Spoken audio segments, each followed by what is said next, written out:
제15장 침례를 함께 공부해 보도록 하겠습니다. 유인물을 안 받으셨으면 뒤에서 꼭 받아오시고요. 며칠 동안 또 이 주제로 말씀을 함께 나누기 때문에 제가 새벽 기도회 때 설교를 맡게 되면 그 유인물을 마치기 전까지는 계속 지참해서 갖고 와주시면 감사하겠습니다. 네, 기본교리 28에서 교회로 15번째 침례를 오늘부터 배우도록 하겠습니다. 이 기본 신조에 있는 말씀 함께 읽어보도록 하겠습니다. 시작. 침례를 받음으로 우리는 예수 그리스도의 죽으심과 부활을 믿는 신앙을 고백하고 죄에 대하여 죽고 새 생활을 살려는 우리의 의도를 나타내게 된다. 그렇게 함으로 그리스도를 주와 구주로서 인정하며 그분의 백성이 되고 교회의 일원이 된다. 침례는 그리스도와의 우리의 연합, 우리 죄의 용서, 성령을 받아들임에 대한 상징이다. 이 예식은 물에 잠그는 방식으로 행하고 예수 그리스도에 대한 믿음과 죄를 회개한 증거가 확인될 때 베풀어진다. 침례는 성경을 가르쳐서 그 가르침들을 받아들인 후에 시행된다. 네, 그래서 우리가 예수 그리스도를 믿은 후에 바로 이제 침례를 받게 되는데 그 침례의 의미가 무엇이고 또 여기서 우리가 얻을 수 있는 교훈이 무엇인지 함께 살펴보도록 하겠습니다. 1번 침례는 얼마나 중요한가? 첫 번째로 예수님의 모본이기 때문에 우리는 침례를 받아야 하는 것입니다. 예수님은 침례 요한에게 침례를 베풀어 줄 것을 요청하셨고 그랬지만 예수님께서는 만류하셨습니다. 마태복음 3장 13절로 15절에 보면 이 내용이 나와 있습니다. 예수께서 요단강에 이르러 요한에게 침례를 받으려 하시니 요한이 말려 이르되 내가 당신에게서 침례를 받아야 할 터인데 당신이 내게로 오시나이까.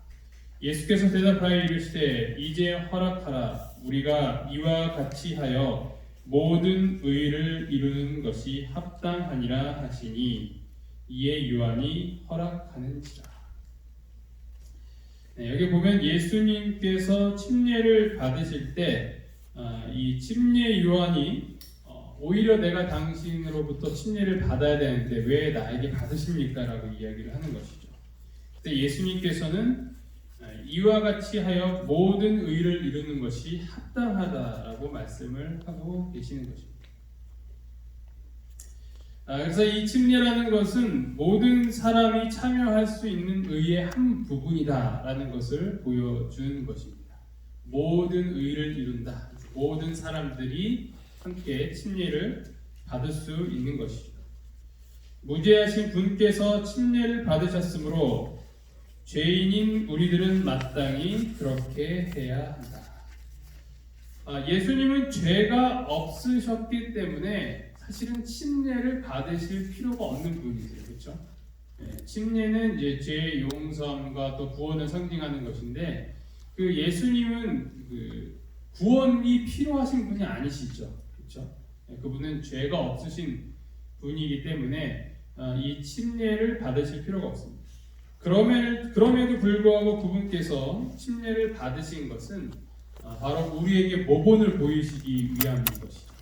너희들도 믿음의 생활을 시작하려면 나와 같이 침례를 받아야 한다라는 것을 보여주시기 위함입니다.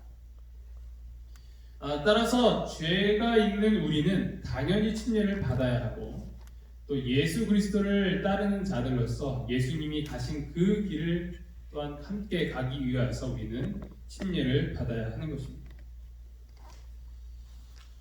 두 번째로는 예수님의 명령이기 때문에 우리는 침례를 받아야 합니다. 예수님은 공생의 끝에 그의 제자들에게 이렇게 말씀을 하셨습니다. 마태복음 28장 19절로 20절.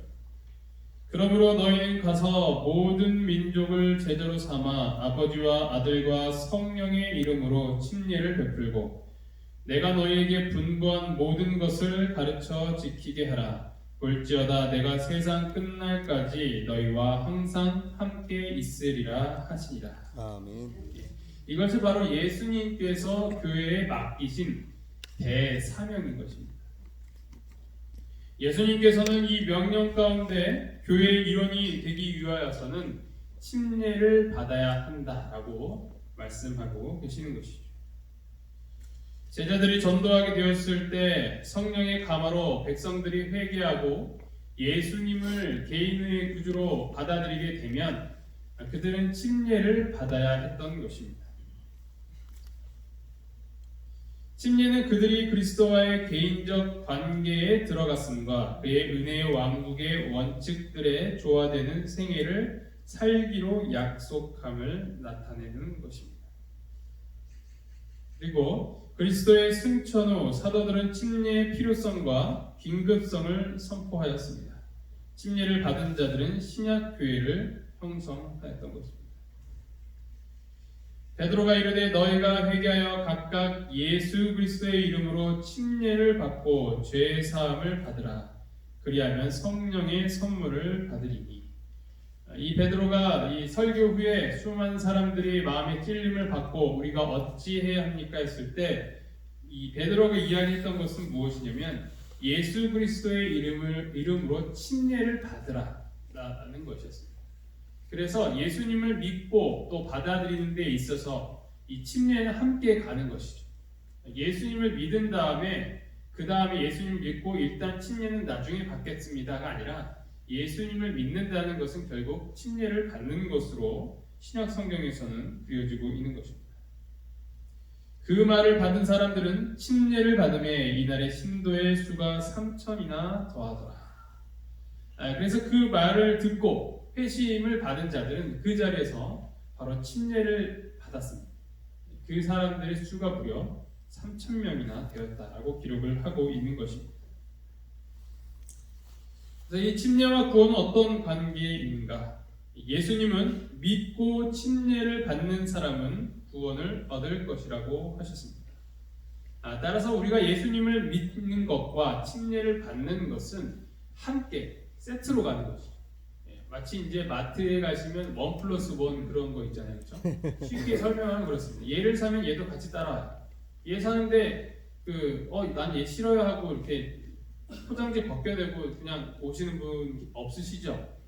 어떤 분은 스카치 테이프를 들고 가서 다른 거랑 붙여서 오시는 분들도 계실 정도인데 굳이 그 1+1을 떼고 오는 사람은 없을 것입니다. 쉽게 설명하면 그런 것이죠. 우리가 예수님을 믿고 또 침례를 받는 것은 함께 가는 것입니다. 그것이 바로 구원을 이야기하는 것입니다. 사도교회에서는 사람들이 그리스도를 받아들이면 곧 침례를 베풀었습니다.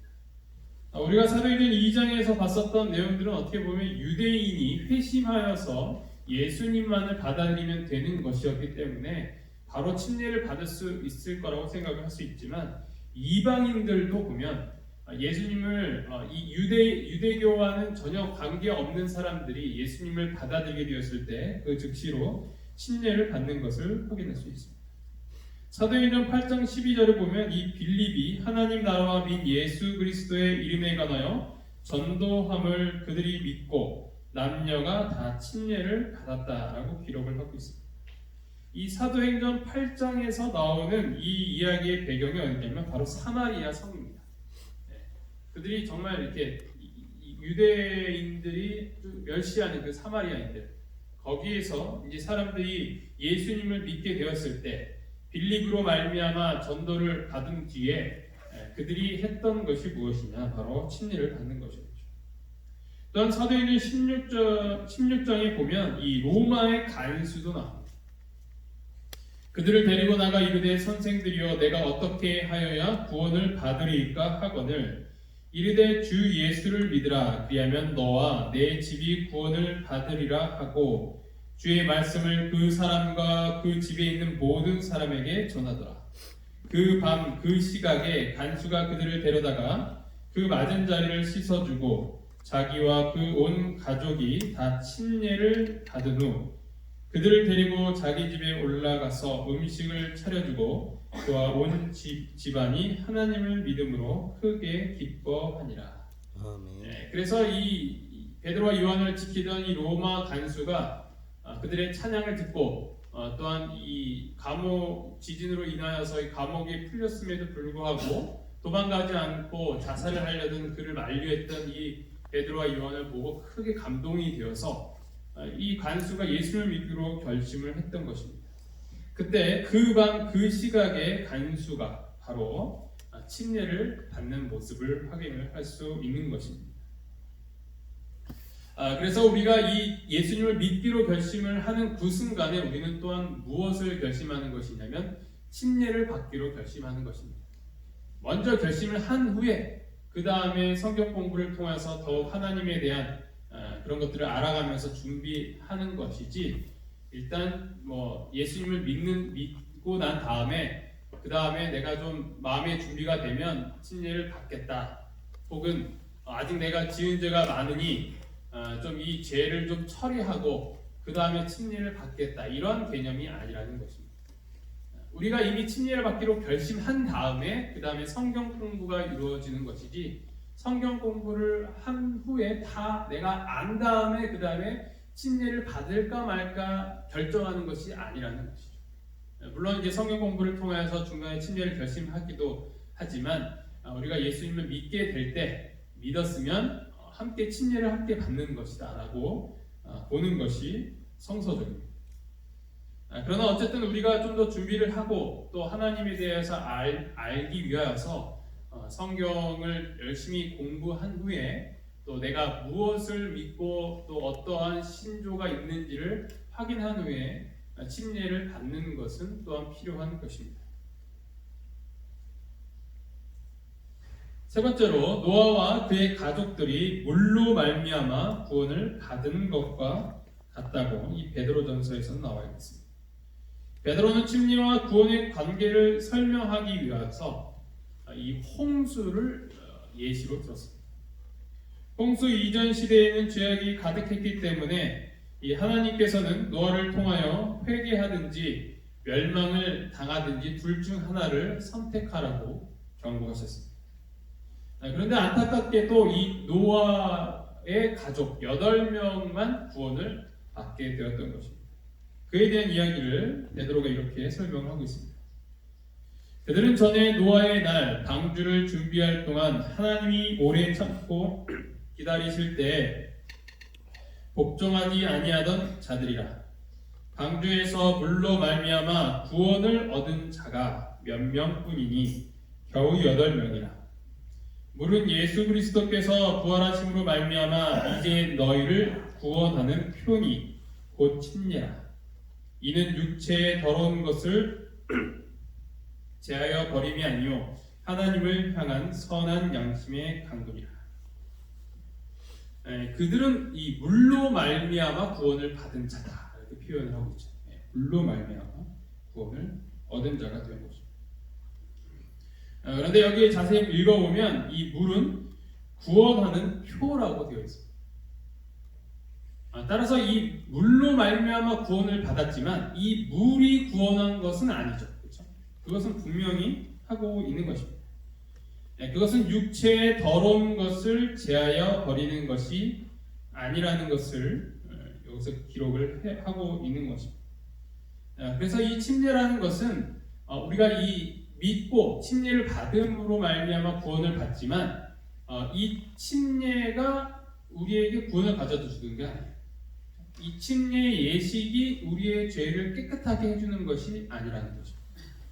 그래서 이런 오해가 있어요. 내가 좀 죄를 이제 안 짓게 되면 이제 침례를 받겠다. 그것은 이제 잘못된 생각입니다. 왜냐하면 이 침례를 좋아할 때 물로 깨끗이 씻겨지니까 내 죄도 이 물에 씻겨 내려가겠다라고 생각을 하는 것입니다. 이 침례는 그러한 우리의 죄의 용서함을 상징하는 것이지 이 물 자체가 어떤 우리의 죄를 씻겨주는 힘이 있는 것이 아니에요. 우리의 죄를 씻겨주는 것은 오직 무엇을 통해서만 가능합니까? 예수 그리스도의 피로 말미암아 되는 것입니다. 신자에게서 죄를 제거하는 것은 침례의 물이 아닌 그리스도의 피이다. 그래서 이 베드로는 노아와 그의 가족이 물로 말미암아 구원을 받았듯이 우리도 이 침례로 말미암아 구원을 받았다고 설명을 하고 있는 것입니다. 하지만 홍수의 물이 그들을 구원한 것이 아니라 사람의 죄를 제거하는 것은 역시 침례의 물이 아니라 그리스도의 보혈이라는 것을 우리는 기억을 해야 하는 것입니다. 다섯 번째로, 침례는 구원과 필수 불가결하게 연결되어 있지만 구원을 보증하지는 않는다. 바울은 또한 이스라엘의 출애굽 경험, 그러니까 베드로는 노아 홍수의 경험을 통하여서 침례를 예시로 들었지만 이 바울은 출애굽을 통하여서 침례를 설명을 하였습니다. 고린도전서 10장 1절로 5절에 있는 말씀입니다. 형제들아, 나는 너희가 알지 못하기를 원하지 아니하노니 우리 조상들이 다 구름 아래에 있고 바다 가운데로 지나며 모세에게 속하여 다 구름과 바다에서 침례를 받고 다 같은 신령한 음식을 먹으며 다 같은 신령한 음료를 마셨으니 이는 그들을 따르는 신령한 반석으로부터 마셨음에 그 반석은 곧 그리스도시라. 그러나 그들의 다수를 하나님이 기뻐하지 아니하셨으므로 그들이 광야에서 멸망을 받았느니라. 여기서도 이야기하는 것처럼 이 바다에서 이 물을 통해서 홍수가 아니죠. 이 홍해를 가로질러서 그 안으로 들어갈 때 이 물이 갈라지는 그 경험을 하게 되는데, 물에 첨벙 들어가진 않았더라도 그 물 안으로 들어가는 것이기 때문에 그들이 약 400년 이상의 그 노예 생활의 그런 모든 죄를 씻고 또 이 약속의 땅으로 나아가는 그런 상징적인 의미가 있었던 거죠. 그런데 이 재미있는 표현이 있는데요. 그 밑에 보면 그들이 광야에서 멸망을 받았다라고 이야기를 하고 있습니다. 그들이 이 상징적인 침례를 받았지만 모두가 다 약속의 땅에 들어가지는 못했다는 것을 보여줍니다. 마찬가지로 오늘날도 이 침례가 자동으로 구원 자체를 보증해 주는 것은 아니라는 것을 보여주는 것입니다. 우리는 물의 침례를 한 번 받음으로 말미암아 이 칭의의 경험을 하지만 우리는 매일 성령의 침례를 받음으로 말미암아 성화의 경험을 해야 한다는 것입니다. 이것이 중요한 사실이죠. 이 이야기가 바로 이 고린도전서 10장에서도 드러나고 있는 것입니다.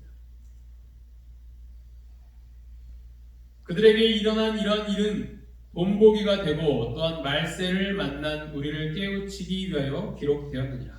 그런즉 선줄로 생각하는 자는 넘어질까 조심하라. 이 모든 이야기를 한 다음에 이 바울은 마지막에 이렇게 권면을 하고 있는 것입니다. 그들을 본보기로 삼아 우리가 깨우침을 받고 넘어질까 조심해야 하는 것이 바로 이 구원의 길에서 약속의 땅까지 나아가는 그런 시간들이라는 것입니다. 우리가 이 구원의 길에서 한 사람도 낙오하지 않고 서로 도와가며 손잡고 주님께서 준비해 주신 저 약속의 땅까지 나아갈 수 있는 우리 모두가 되기를 간절히 바랍니다. 아멘. 아이가 태어나면 병원에서 발급해주는 출생증명서와 신분증명서를 들고 아이의 주소를 등록할 관할 주소지 동사무에서 출생신고를 해야 합니다. 30일 이내에 해야 되고 그 기간을 넘어가게 되면 과태료가 5만 원이 나오는 것이 현재 우리나라의 그런 출생신고와 관련된 법규입니다. 신고하지 않은 채로 지내게 되면 건강보험도 적용을 못하게 되고 양육비 지원 등의 사회복지 서비스도 받지 못하게 됩니다. 손주들 이렇게 보시면 아시겠지만 그 나라에서 지원되는 것이 꽤 많습니다. 워낙 안 나니까 이렇게 해줄 테니 좀 나아줘 이러는 거죠. 근데 그래도 안 나을래 이게 지금 현재 상황이에요. 옛날 같았으면은 뭐 하나라도 더 나왔을 텐데요, 그렇죠? 젊은 것들이 네, 자기들밖에 몰라서 뭐 이건 이제 어르신의 시각이고 또 젊은 사람들의 또 상황 또 나름대로 또 그런 것도 있겠죠.